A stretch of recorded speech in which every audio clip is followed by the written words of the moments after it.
Hi everybody, my name's Claire. I'm here from TheXword to talk to you today about client experience.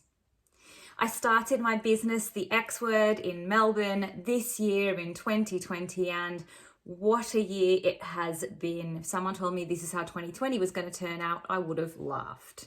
But it has been a challenging one. I started TheXword this year as part of an incubator program in the western suburbs of Melbourne because I felt like I had something to offer. I wanted to be able to support and educate other small businesses and startups on the benefits of a great customer experience and how I could support them in driving customer loyalty. Client experience, or CX as it's sometimes called, is a pretty new concept. So whilst we've known for a long time about the benefits of a great customer service, that feeling you get when you go to your local cafe and the person behind the counter already knows your order and your name, there's a warm feeling in there. Client experience takes it one step further.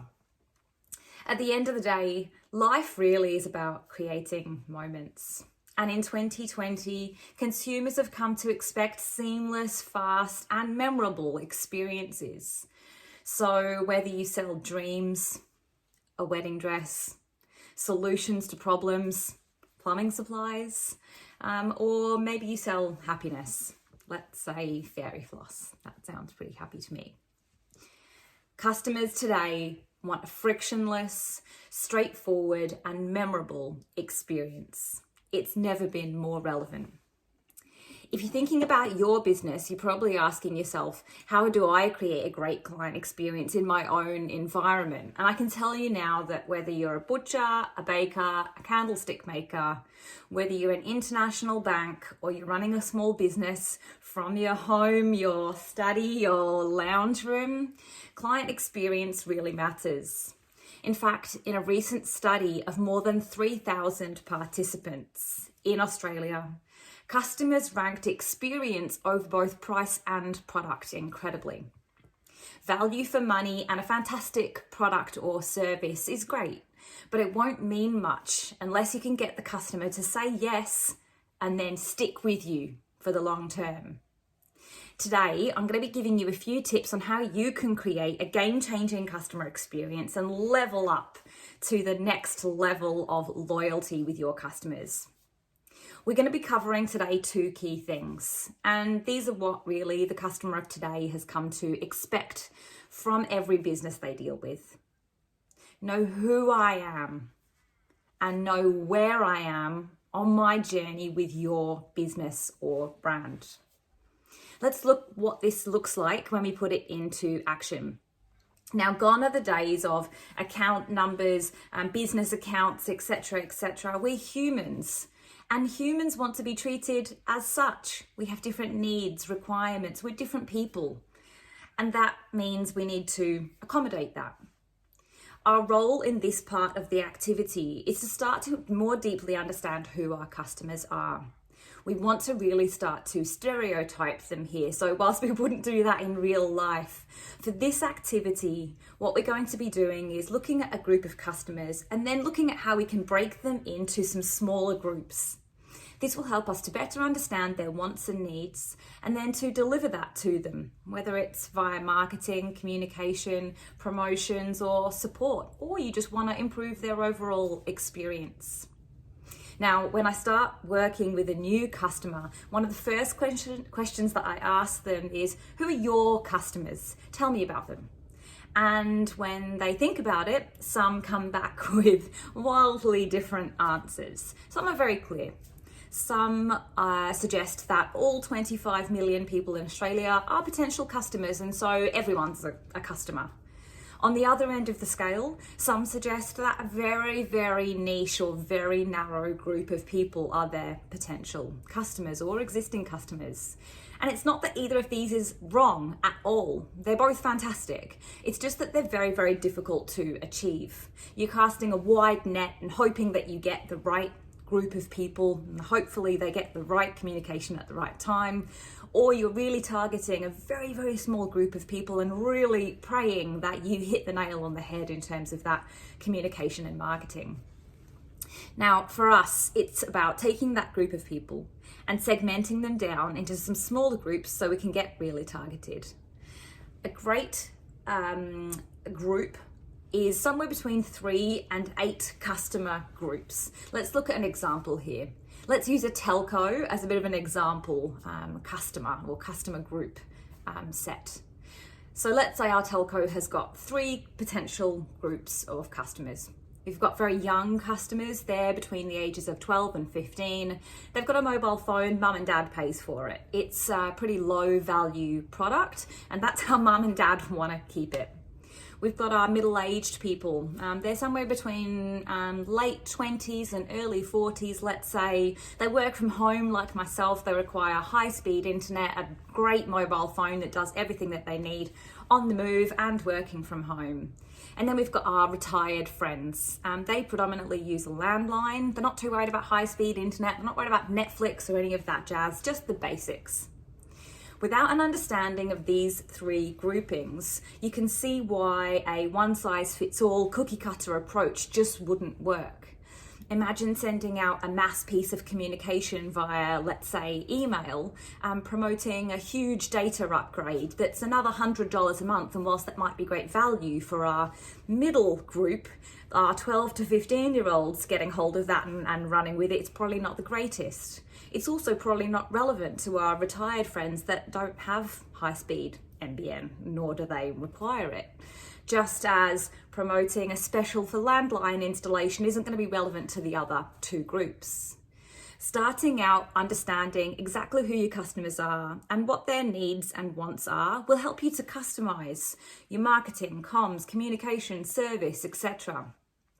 So as we touched on earlier, the action here for you is to go away and think about who your customer groups are and then break them up. Stereotype, not in real life, just imaginary. Roughly how old are they? Do they live local to the store? Can they purchase online? Do they usually purchase online? If they don't, might they need additional support? Deeply understanding your customers is really the first step in delivering an improved customer experience. So now we know who our customers are, know who I am, you know who I am. We're going to start looking at the second part, which is knowing where I am on my journey with your business or brand. This step is important for a number of reasons. Let me give you an example.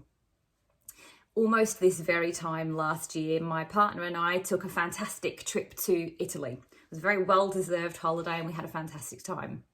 We used a website to search flights, hotels, accommodation, all kinds of different experiences. And we used that same website to book all of our hotels and transfers and so on. We had a great experience booking online and no issues at all. We went away and had a fantastic holiday. Fast forward 12 months later. This particular website, this particular booking service, still hasn't figured out that despite my home address being in Australia, and despite the fact that we booked multiple hotels, experiences, transport, transfers, using their particular system, that we're not located in Italy, that we had already booked our holiday and had that experience, and that given the current situation, flying back over there to take advantage of a special flight between Pisa and Florence was not really going to be feasible. The thing is, not only is it relevant, it's not relevant, it's not helpful. And in fact, it's actually done a lot of damage because now when I receive those emails from that particular website, I know that they're going to be unhelpful. They're doing that thing where they cast a really wide net and hope that of the 4 million people that use their website, hopefully a very small group of them are looking for flights from Pisa to Florence or are looking at going on holiday to Italy. It's a really challenging situation and really quite unnecessary. They've actually done more damage than they probably should have. If they only knew who I was and where I was on my journey with their brand. Let's look at another real life example, and this is how things have been done quite badly and could be done quite well. I travel quite a bit in my day job for work, interstate quite frequently. In the last few years, I've traveled to Sydney, let's say fortnightly very, very frequently. And for the sake of convenience, I usually stay at the same hotel right near my office. The thing is, I stayed at this hotel over a couple of years, probably 55 to 60 times when you work out how often I've flown up there. My frequent flyer points are also looking quite promising. When I walk into this hotel though, I know what my experience is going to be, and it's not a great one. The hotel itself is lovely.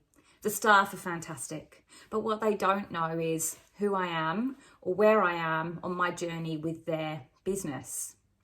I walk to the reception and the staff greet me. Hello, welcome. I hand over my credit card and my driver's license without being prompted because I've been there 55 times in the last 2 years. And I can almost repeat back to the receptionist what she's going to say to me. I can do a bit of a parrot situation.